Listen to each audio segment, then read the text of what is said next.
¿Qué pasa, autóctono? Os voy a enseñar lo que me ha mandado un seguidor que me lo ha mandado más veces y lo usamos mucho. Autóctono? Está aquí el paquete. Vaya a ver. Esto no puede faltar en casa de ningún autóctono. Estos sí que son buenas, pero buenas alubias, mirad. Alubia verdina. Esta la gasto yo muchísimo. Mirad qué buen regalo me ha hecho. Esta es diferente, mirad. Esto no puede faltar en casa de ningún autóctono. Mirad. Buah, ¿y estos qué? Estos sí que están buenos. Estos están de lujo, miradlo. Alubia pinta del país, autóctona 100%.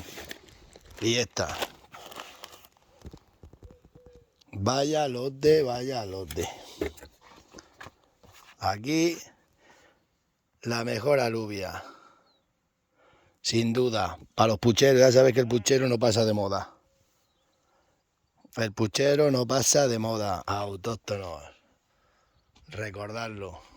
Que el puchero no pasa de moda. Aquí ya tenemos por unos cuantos de puchero. Ya qué guapo.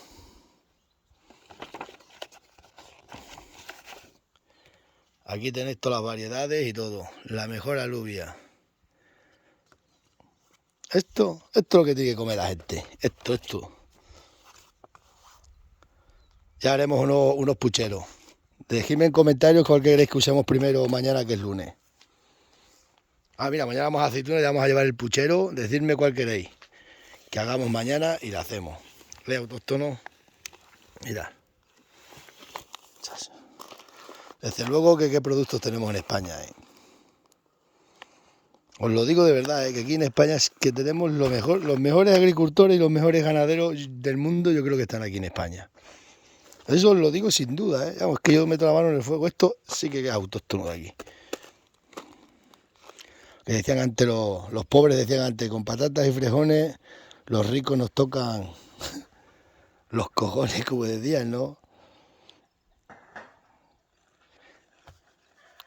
Esto la verdad que estas las hago yo muchas veces, y de este chico he hecho yo más, de esta empresa, que más están de lujo.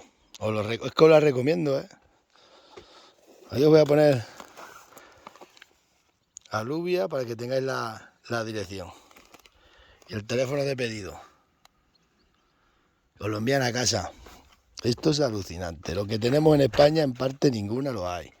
¿Verdad? Autóctono, lo que hay en España no lo hay en parte ninguna. Mirad qué día de primavera tenemos hoy. Aquí en la sierra. Un día espectacular. Os la recomiendo. Esto nunca falla. El puchero no falla, autóctonos.